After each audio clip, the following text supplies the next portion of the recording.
Daguhoy and I represent guidance, authority, and fairness. I'm Joanna Tarinoan Negar. I am the co-thinker. I'm Dennis Aquino. I am the heart of compassion. I am Giovanni Gabrielios, the peacekeeper. I am Adele Nakampang and I am a rule follower. I am Angela Piang and I represent tourism. I am Muhammad Noren Mangao and I am the singer of Kudu. I'm Precious Marie Manos. I am the voice of balance and whisper.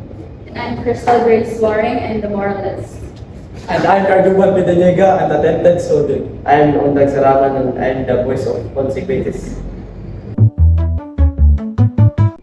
Class, the exam is starting now. Okay, I'll just admit it.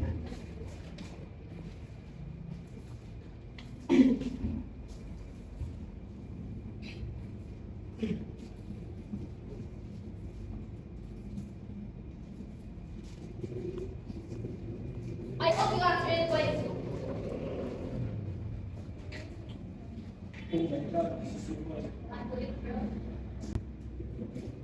What are you doing? Nothing. I was just walking around. I saw you. You were looking at my paper. That's cheating. It's the promotion day. Yeah, what is happening? Are you guys fighting? I'm sorry. I was nervous. I didn't know what to do. Cheating is not okay. But I'm afraid I failed. Failure is hard, but science is worse. If you cheat, a grade will not be grade. That's absurd.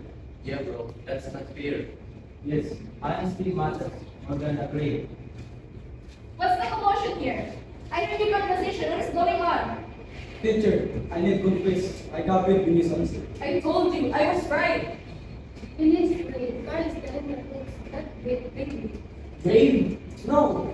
Honesty, that doesn't change the rule. Cheating undermines everyone's effort. Everyone feels pressure, but we still choose what's right. Everyone wants a good grade. Still, we must end it fairly. If he gets away with it, what's the study? What's the point of studying? Okay, Carl, do you know what's the consequences of this? Expulsion and zero lang exam? Yes. You cannot stay silent. No one will not know. Yes, I know, but a liar is more than a truth. That's the lie. The rules are there for a reason. But honesty, that's something else. So class, now, what is honesty? It's fear. Because it shows good character. Because cheating shows us only a fake result. That is wisdom philosophy. It is us. Individual responsibility, individual truth. So, honesty teaches us Responsibilities. Okay, Carl, I know you cheated and it's okay because you gained your self-respect. I'm sure everyone will take my exam. Okay, so class dismissed and